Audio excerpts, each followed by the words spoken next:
안녕하세요. 사사이 사람 사는 이야기 오늘의 사연입니다. 안녕하세요. 저는 30대 김희영입니다. 저희 친어머니는 제가 어릴 때 돌아가셨고요. 홀로 저와 오빠를 키우신 아버지는 65세에 새 장가를 드셨습니다. 오늘 아버지와 새 어머니에 대해서 이야기해 보려고 합니다. 우리 아버지는 젊은 시절부터 불철주야 일에 매진하셨고 어려운 형편에 어머니와 함께 고생을 많이 하셨다고 해요. 사업하다가 사기도 당해서 빚 갚느라 한참을 힘드셨었고 마지막이다 마음 먹고 가게를 하나 냈는데 거기서 운이 트여서 형편이 좋아지기 시작했다고 합니다. 가게가 날로 번성해서 가까운 곳에 지점을 하나 더 냈고 이제 좀 여유로워지려는 찰나에 어머니께서 돌아가셨습니다. 아버지는 술만 드시면 어머니 평생 고생만 시키고 보낸 것 같아서 생각만 하면 가슴이 미어진다고 말씀하셨죠. 이후 아버지는 저희 남매를 위해 머리가 하얗게 셀 때까지 일만 하셨습니다. 저는 언젠가부터 그런 아버지를 당연하게 여긴 것 같아요. 그래서 아버지가 65세에 재혼을 하겠다고 하셨을 때 그렇게 놀랐나 봅니다. 만나는 여자분이 있는 줄도 전혀 몰랐는데 꽤 오랫동안 진지한 만남을 이어오셨다고 합니다. 늙어 주책이라고 할까봐 자식들한테 말도 못하고 지내왔지만 앞으로 살 날 많지도 않은데 정식으로 부부의 연을 맺고 함께 살고 싶다 하시더군요. 아버지가 데려오신 분은 아버지보다 5살이 적은 60세셨는데 그분도 남편을 잃은 지 오래되셨고 자식들은 다 결혼해서 나가서 혼자 작은 방을 얻어 지내고 있다고 하셨죠. 그 말을 들은 저와 오빠는 새어머니 될 분이 아버지의 가게와 건물을 노리는 것은 아닐까 의심할 수밖에 없었습니다. 일밖에 모르고 살아온 순진한 아버지를 속여 가산을 탕진시키는 건 아닐까 하고요. 새어머니가 될 분은 인상도 사나웠고 저희에게도 그다지 말을 걸지 않고 눈을 피하는 모습이었습니다. 오빠는 벌써부터 씩씩거리며 요망한 늙은 여우가 아버지 재산 탐내고 들어왔다고 중얼거렸고 저는 새어머니가 들을까 싶어 얼른 조용히 시켜야 했습니다.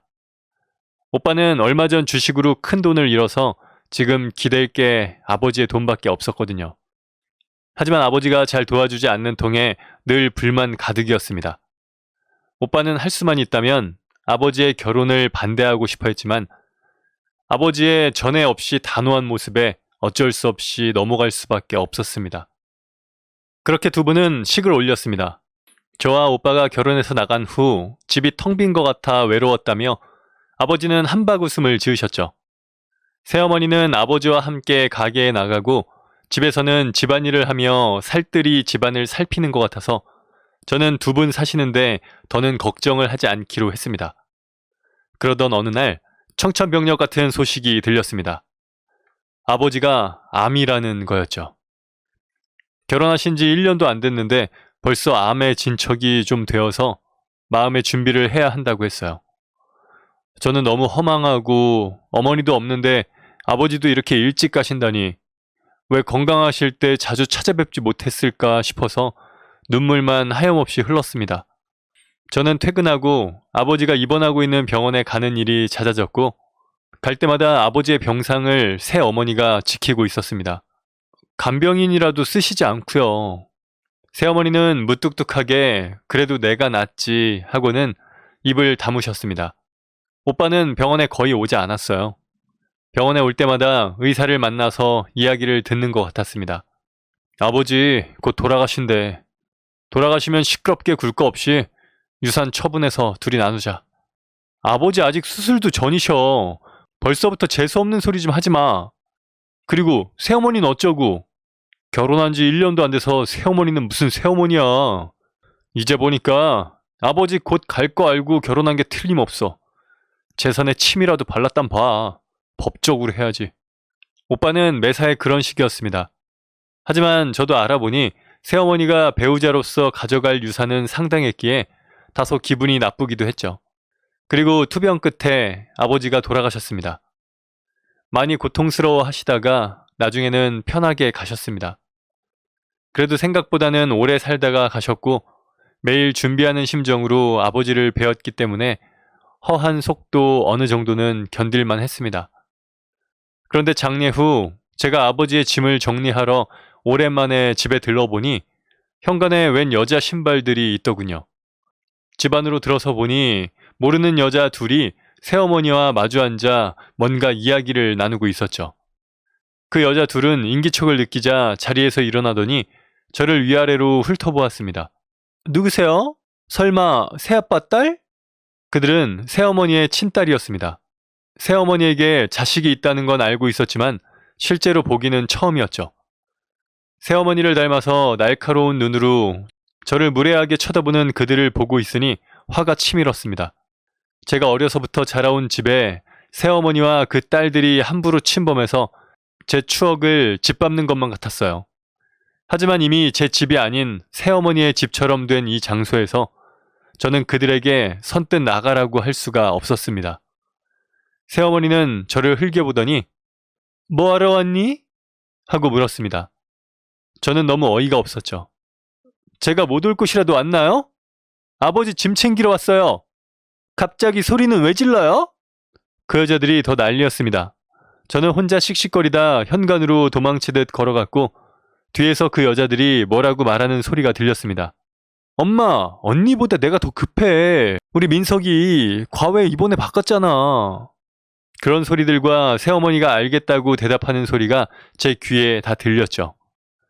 간병 오래 하신 거 알아서 죄송하고 고맙기까지 했는데 어떻게 아버지가 돌아가시자마자 이럴 수가 있는지 저는 너무 화가 나고 어이가 없어서 온몸이 다 떨렸습니다. 아버지를 생각해서 독하게 굴진 않으려 했으나 오빠 말처럼 새어머니가 처음부터 다 노리고 아버지와 결혼한 거라면 절대 순순히 아버지가 피땀 흘려 모은 유산을 그대로 넘겨줄 순 없다고 생각했죠. 저는 오빠에게 연락해서 새어머니를 만나서 단판을 짓자고 했습니다. 장례를 치른 지 2주도 채 안 된 시점이었죠. 그렇게 저와 오빠, 새어머니가 만났습니다. 그런데 새어머니는 두 딸도 대동하고 있었습니다. 어떻게 이런 자리에까지 아무 상관없는 딸들을 데려와서 분탕을 치는지 저는 어처구니가 없더군요. 오빠는 기세등등하게 본인이 아는 법조인이 몇이나 되는지 아냐면서 사업해서 인맥이 꽤 된다고 기선제압을 하고는 유산은 적정선에서 나누어 줄 테니 욕심부리지 마시라고 단도직입적으로 말했습니다. 당연히 그 여자들이 난리가 났죠. "아니, 그게 무슨 소리예요? 우리 엄마 법적으로 배우자예요. 다 늙은 할아버지 죽을 때까지 뒷바라지 다 했고요. 댁들은 한 게 뭔데요? 협박으로 고소하는 수가 있어요? 당신들은 우리 아버지 유산이랑 무슨 상관인데 행패야? 당신들이야말로 혼 좀 나보고 싶어?" 자리는 완전히 엉망진창이 됐습니다. 새어머니는 오빠를 노려보다가 저를 쳐다보더니 갑자기 소리를 쳤어요. "그만들 좀 해라." 하지만 오빠는 조용히 하지 않고 난동 비슷한 것을 부리고 있는데 새어머니가 오빠 말을 자르고 말을 끼어들었습니다. "유산 안 받는다. 그런 거 관심도 없어. 너희들은 한 번이라도 날 어머니, 아니 사람으로 생각한 적이 있니? 처음부터 내가 너희 아버지 돈 노리고 결혼했다고 무시도 그런 무시가 없었지. 나는 너희 아버지 인품에 반해서 결혼한 거지 너네 돈 뜯어먹으려고 결혼한 게 아니었다." 새어머니는 격양된 목소리로 빠르게 말씀하셨습니다. 오빠는 어안이 벙벙해서 입을 벌리고 있다가 "지금 그 말 진짜죠? 번복하지 마세요. 다 녹음됐으니까." 그러더니 녹음이 잘 됐나 살피는 모습이었습니다. "엄마, 그게 무슨 소리야? 나 도와준다고 했잖아. 그거 엄마 권리인데 그걸 왜 포기해?" 두 딸도 앞다투어 소리를 질렀지만 새어머니는 물러서지 않고 두 딸에게도 화를 냈죠. "누가 유산으로 도와준다고 했니? 나 죽거들랑 내 유산으로 알아서들 해라. 그리고 너희는 앞으로 어디 가서 내 딸이라고 하지들 말아라." 그러더니 새어머니는 일어나서 나가버리셨습니다. 두 딸은 바로 일어나 새어머니를 따라갔고 저와 오빠는 그냥 자리에 앉아 있었어요. 저는 새어머니의 의외의 면모에 너무 놀란 마음이었습니다. 그 후로 새어머니에게 연락해서 따로 만났습니다. 자초지종을 듣자 하니 새어머니는 유산을 받을 생각이 없는데 두 딸이 새어머니를 독촉하고 졸랐다고 합니다. 그 자리에도 새어머니는 오지 말라고 했는데도 딸들이 억지로 따라왔다고요. 저희 아버지와 처음 교제를 시작할 때 각 집안에 자식들이 둘씩이나 있는 걸 알게 된 새어머니는 처음부터 유산 싸움에 얽매이기 싫었다고 합니다. 그저 두 분 다 젊을 때 배우자를 잃고 자식만 생각하며 외롭게 살아오다가 너무 닮은 서로를 만나서 같이 위로가 되어주며 살아가기로 했을 뿐이었다고 새어머니는 말씀하셨습니다. 자꾸 너희는 유산 하지만 나는 정말로 너네 아버지와 부부로만 살고 싶었다. 결혼하자마자 너네 아버지가 암인 걸 알았지만 너희 아버지가 세상을 살 얼마 안 되는 시간이라도 내가 함께 할 수 있어서 그저 다행이라고 운명이라고 생각하고 받아들였다. 새어머니는 끝내 눈물을 훔치셨습니다. 항상 차갑고 날카로운 인상이시던 새어머니의 처음 보는 약한 모습에 저 또한 어쩔 줄을 모르고 눈시울이 뜨거워지기 시작했어요. 나 앞으로 살아갈 몫은 너희 아버지가 생전에 얼마간 증여해줬다. 오해는 말아라. 더 준다는 걸 내가 거절했으니까.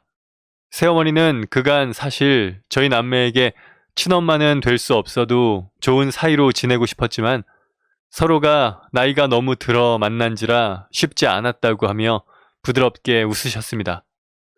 그 모습을 보고 있으니 처음부터 지금까지 계속 새어머니를 오해만 하고 곱지 않게 봐왔던 제 태도가 너무 부끄러워졌어요.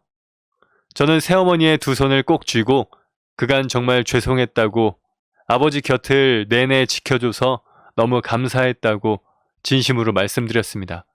이후 아버지와 새어머니가 살던 집은 정리하고 새어머니는 현재 단촐하지만 깨끗한 집으로 이사 가셔서 소소하게 일을 하며 지내고 계십니다. 아버지가 그리울 때면 저는 새어머니에게 연락을 하고 있습니다. 안부도 묻고 시간이 괜찮으면 저녁을 함께 하면서 아버지에 대한 평범한 대화를 나누며 지내는 지금 마치 친정 어머니가 생긴 것만 같네요. 이제야 생각해보니 새 자식들이 바라보는 시선에 부담을 느꼈을 새어머니께 새삼 죄송한 마음이 들면서 앞으로는 정말 엄마처럼 마음을 기대볼까 합니다. 지금까지 제 이야기를 들어주셔서 감사합니다. 네, 오늘 사연은 여기까지입니다. 사람 사는 이야기의 다른 영상들도 시청 부탁드립니다. 감사합니다.